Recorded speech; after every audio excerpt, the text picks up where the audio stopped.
Hello मेरी YouTube family, मैं ज्योति सैनी बहादुरगढ़ से आप सबको हर हर महादेव।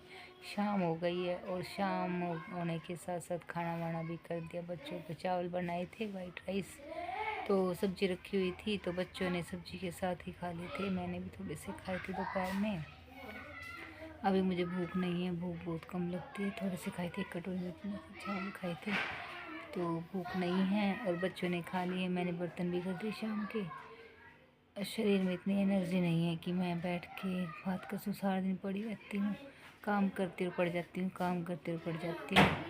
सच में बहुत परेशान हूँ और दिमाग ख़राब रहता है, सिर का दर्द जाता नहीं, आँखों में दर्द रहता है, भड़क रहती है, भूख भी बहुत कम लगती है। 3-4 दिन में खाना खाया है, तो आप सबसे बात करने का मन था कि बता दो क्या हो रहा है क्या नहीं। तकलीफ़ तो है ही, पेन सा हो रहा है, घबराहट सी हो रही है, बेचैनी सी हो रही है, सर का दर्द जा नहीं रहा। कल बुखार भी हो गया था और बच्चे बता रहे कि मम्मी आप पागलों जैसे हरकत कर रहे थे। कल भी बहुत ज़्यादा परेशान थी और मैंने वीडियो बनाने की कोशिश भी की थी।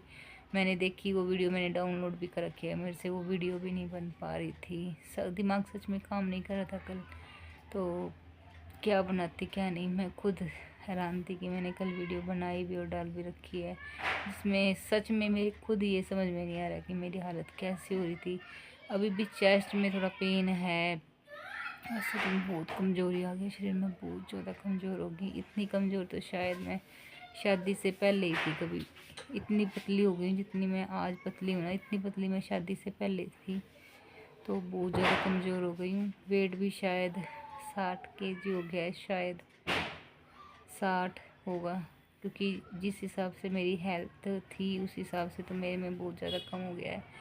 60 होगा या फिर इससे कम होगा ये नहीं पता मुझे, पर मुझे जब जो मेरे वेट के हिसाब से, क्योंकि मेरी लेंथ के हिसाब से मेरा वेट शायद 60 तो होता ही है, तो 60 से 70, 72, 74 किलो वेट था मेरे अंदर। तो अब तो हल्की सी होगी, पतली सी होगी। खुद में इतनी एनर्जी नहीं है कि कुछ कह सकूँ, क्योंकि खुद के हाथ देखते तो बहुत पतले, बिल्कुल बच्चों जैसे हाथ लगने लग गए। पतले बताइए, इसमें आपको मोटे दिखाई दे होंगे, पर मुझे ना बिल्कुल पतले पतले दिखाई दे रहे हैं। फेस भी पहले से पतला हो गया, कमज़ोर हो गई हूँ, टूट सी गई हूँ अंदर से, मर रही हूँ अंदर से घुट घुट के कि कैसी ज़िंदगी हो गई है। कितना खुश रहने की कोशिश करती हूँ, अच्छा करने की कोशिश करती हूँ, हमेशा बुरा होता है।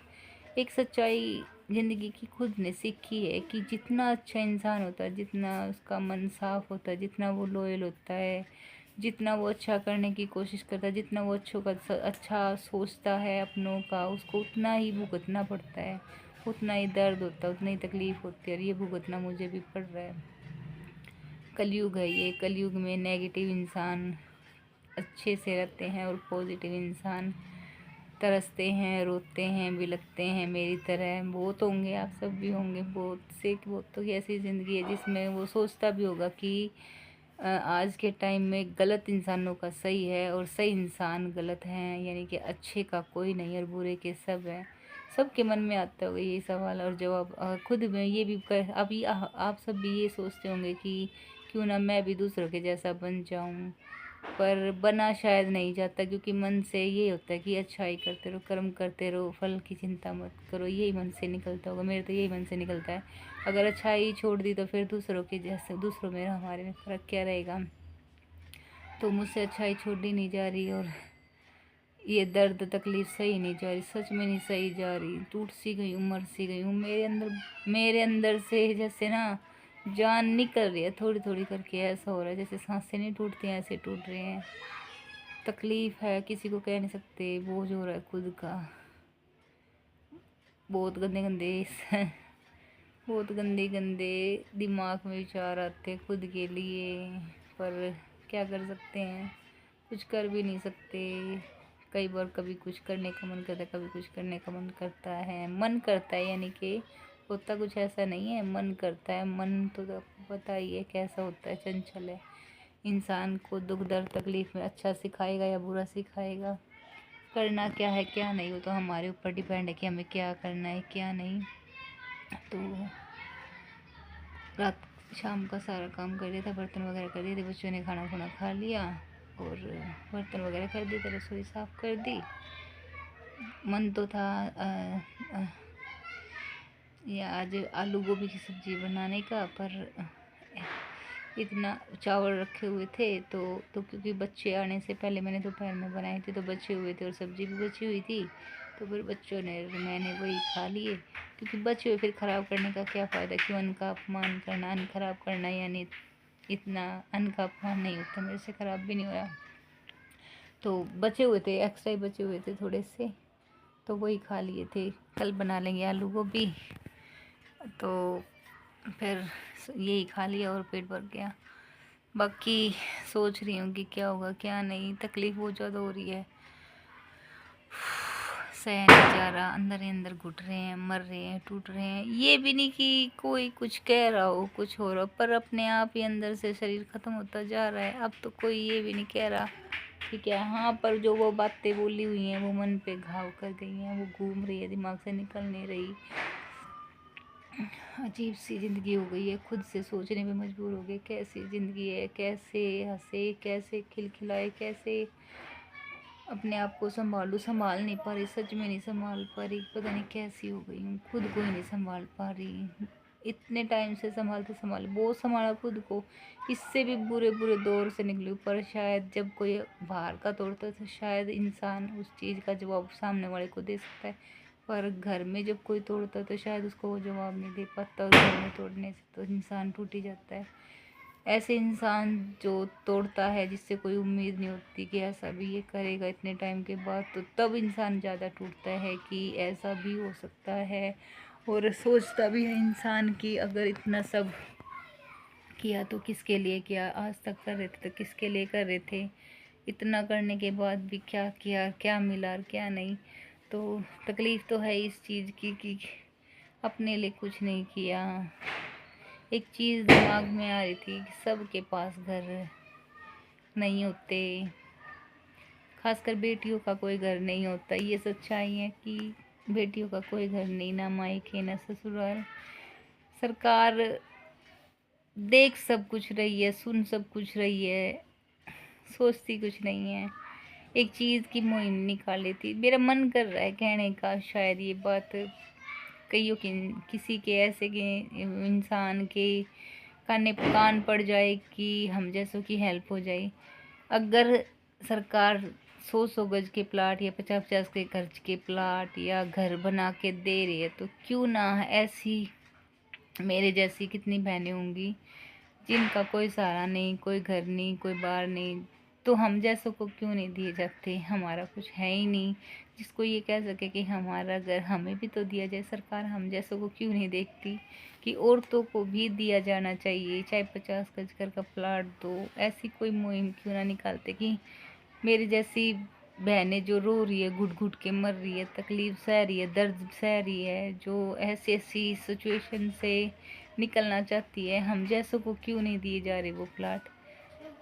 ये नहीं कि देखो, ससुराल वाले भी कोई किसी को नहीं देता और मायके वाले भी कोई किसी को नहीं देता। सरकार तो ऐसी मुहिम निकाले, सरकार से कोई तो हमारे जैसों के बारे में सोचे कि हमें भी 50 गज का घर बना के दे सके कोई, जिसको हम ये कह सके कि हमारा घर, जिसमें हम खुशी से रह सके, हक से रह सके, ये कह सके कि हमारा घर। ज़िंदगी में देखो, लेके तो कोई साथ नहीं जाता, कोई भी किसी चीज़ को नहीं लेके जाता, पर जब तक ज़िंदा है खुशी से रहने का हक तो हम जैसे को भी है। मेरा सच में ये मेरा बहुत मन कर रहा था कि नायब सैनी जी को ऐसी कोई प्रार्थना पत्र लिखूं कि जिसमें हम जैसों के बारे में भी सोचा जाए। मेरी जैसी बहुत होंगी, बहुतों के ऐसे हालात होंगे जो घुट घुट के मर रही है, जिनका कुछ नहीं, जिनको घरों से निकाला जाता है, कहते निकल निकल निकल। तो हम जैसों को क्यों नहीं घर दिए जाते, हम जैसों को क्यों नहीं 50-50 गज के घर दिए जाते, बना बना के भी घर दिए जाएंगे अभी दिवाली पे।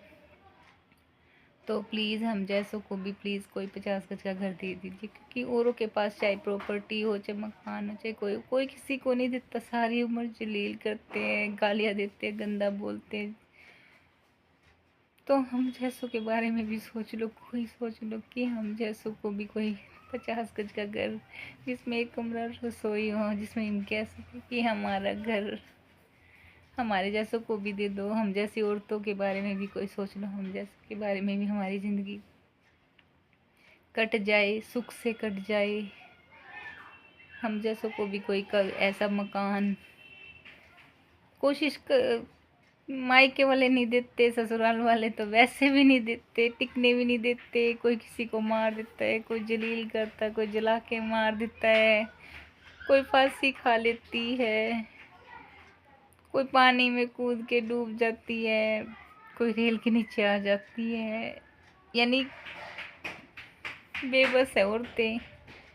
अगर उनको समय पर साथ दे दे कोई, सहारा बन जाए कोई उनका, शायद वो ये चीज़ें ना करे।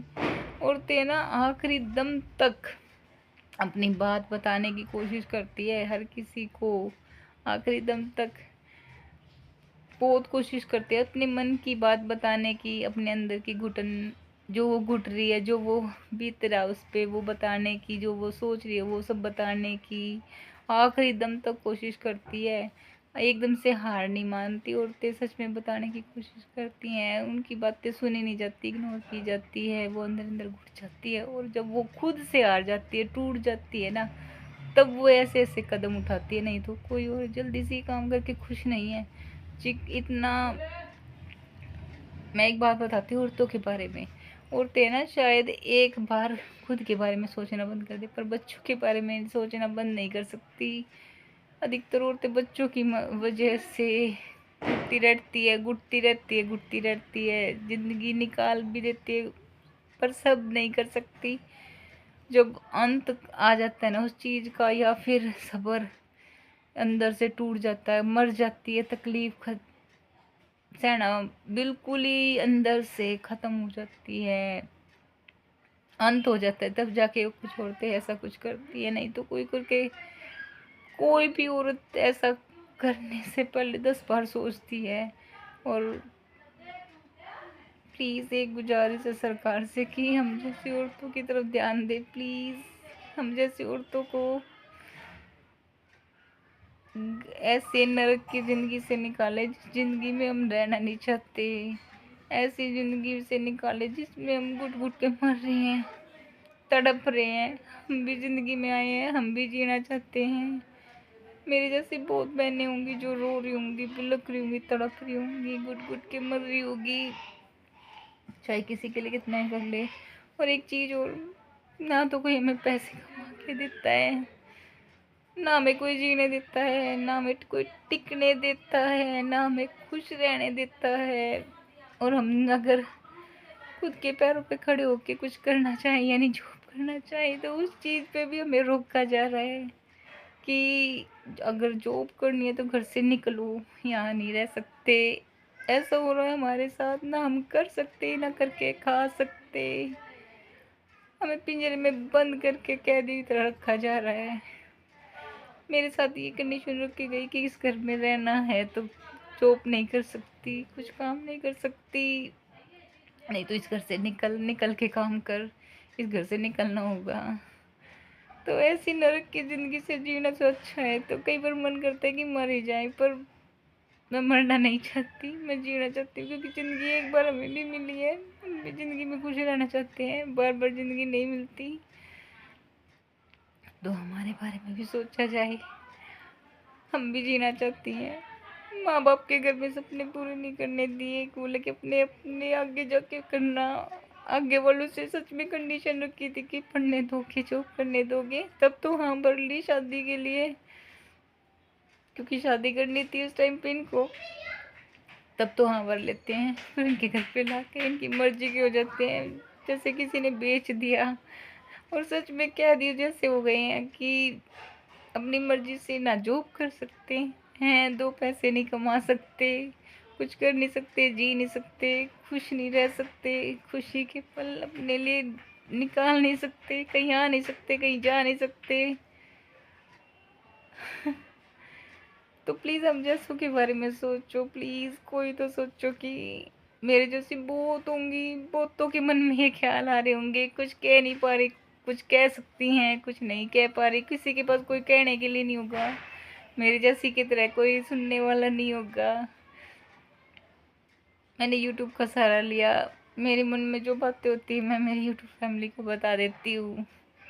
मुझे ये तो है कि एक मेरी फैमिली है, कल को अगर मैं मर जाऊँ मेरे बच्चे तो देख के ही कहेंगे कि मेरी मम्मी थी, ये आप ऐसे रोया करती, ऐसे घुटा करती, कुछ करना चाहती थी। शायद मेरी बात कल मेरे बच्चे समझे और देखे, शायद इनकी जो ज़िंदगी में कोई औरत आई तो शायद उसके साथ ये ना ऐसा करे।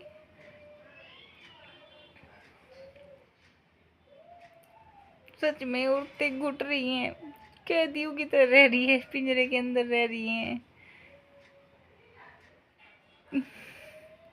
मौत से बदतर जिंदगी है। निकलना चाहती हैं, जॉब करना चाहती हैं, अपने पैरों पे खड़े होना चाहती हैं, खुश रहना चाहती हैं, पर क्या कर सकती हैं, नहीं कर सकती खुद के लिए कुछ। किसी के पास सहारा नहीं, किसी का कोई सहारा बन नहीं सकता, किसी का के साथ कोई स्टैंड नहीं, कोई